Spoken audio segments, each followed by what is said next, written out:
Hey everybody, Jay Honcho here with you on Lost Temple. This time it's going to be empty as the green Terran on the west position versus DuskBin on the top as the orange Protoss. And yes, I did download this from an Asian site that has a bunch of replays on it. I don't know anything about them or how this game goes, so we'll discover it together. What I do like is the constant moving of rally points to the closer minerals to get 2 probes moved. Looks like that was debunked right there, but on the closer minerals it takes 2 probes to fully saturate it.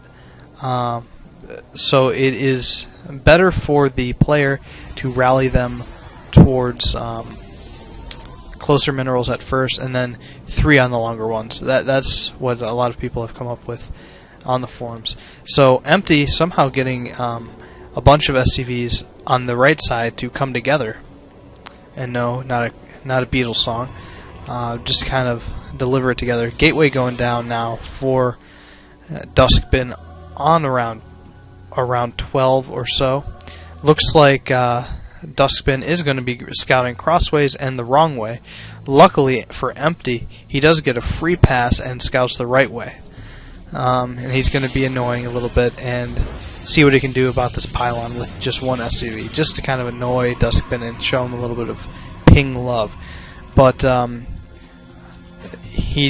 DuskBin does decide to come around and sees a barracks almost being completed, a gas on the way, and his supply depot. Anyway, this pylon is getting a little low. If he does any actual hit point damage, it will be very, very good for empty. Although I don't think he'll let that come to that. It looks like he was going to come off and steal some gas, but the probe did beat him to it, so he's going to continue to work on this pylon. It looks like for DuskBin, it's not... Okay, looks like there's a little bit of lag,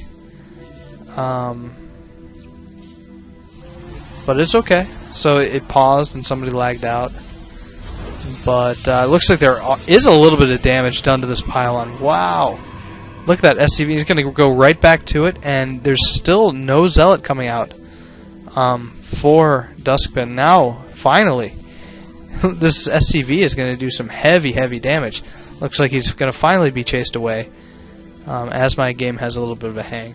Meanwhile, DuskBin's stealing his gas. Maybe that's why he moved to do that originally. But the Zealot is going to come out, see another pylon come out, Cybercore nearly up. So 3 pylons on the board now for DuskBin. I don't know how that was relevant to anything that's happening in the game, but his SCV does decide to stick around. So we might see if that plays a part into the rest of the game. But DuskBin going to lose 75 minerals on this gas, which delayed empty's second gas from going up. But we do have a Marauder on the way. Another one looks like drops. It looked like it drops.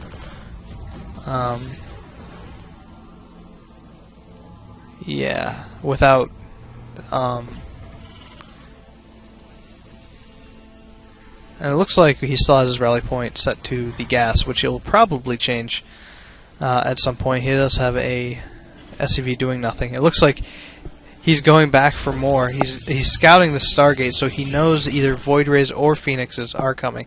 Phoenixes are not too good against Terran players, but we'll see. The SCV seems to just get out of danger, but DuskBin finally realizes that it's still in his base and finally destroys it, freeing up some more supply for empty. Looks like a bunker going up for empty up in there, and he's going to be throwing down another racks. His starport is almost completed with the tech lab on his factory, so we'll see if that swaps out or if he just trains a singular Viking from it. Looks like he's going to opt for the Viking. So pretty balanced force from DuskBin right now.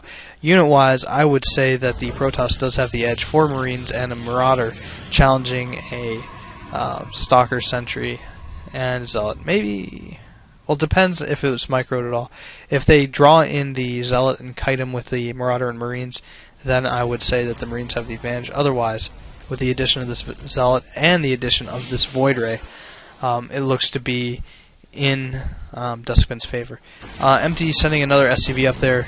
Not going to get to see the Stargate producing anything, but he does know it's there. But he does throw it on a scan, so he definitely does see the Void Ray. That was his backup plan, and it's always good to opt for that. It looks like a Void Ray is going to be coming into the back of the Empty's base, but with this Viking out here, I'm not sure how much damage this is going to be able to do. He also does have that Marine that was kind of randomly waypointed there, and it looks like this Void Ray is going to be completely ineffective. It does open up, and for some reason, it does still take about nearly half of a Viking's life, as well as doing some heavy damage to the Marine down here, which is still down there. He took 10 damage off of him. I really don't like Void Rays. I think they're still a little bit overpowered for what they are, because once they get going, they are darn near unstoppable. So we do have a Twilight Council going down, probably going to get charge lots because of his composition, especially with the Void Ray in the mix. He's not producing any more from the Stargate, so we shall see if that was dead tech for him, or if he's going to go revisit it at some point. An errant click made me go up to the top right, which is where Empty's SCV is headed. Looks like he is kind of just dancing around with his units, throwing down a third gateway. Warp gates are up, and we do not see anything going with blink or charge. Oh, we do. It's charged, like I said, and it's going to get chrono boosted. Robo facility going in the back corner, so it's probably going to be used primarily for observers at the moment. Empty's SCV does go down, and I'm not sure if he can afford this quite yet. Income should be fairly similar, even though there's no mule down for him. It's a difference of 2. I would like to see an expansion go down for some of these players, specifically for Empty. Even though he is only producing out of 1 factory, 1 starport, and 2 Raxes, he is a distinct disadvantage, and I do not like this play, even though he does have Cloak Research, which I somehow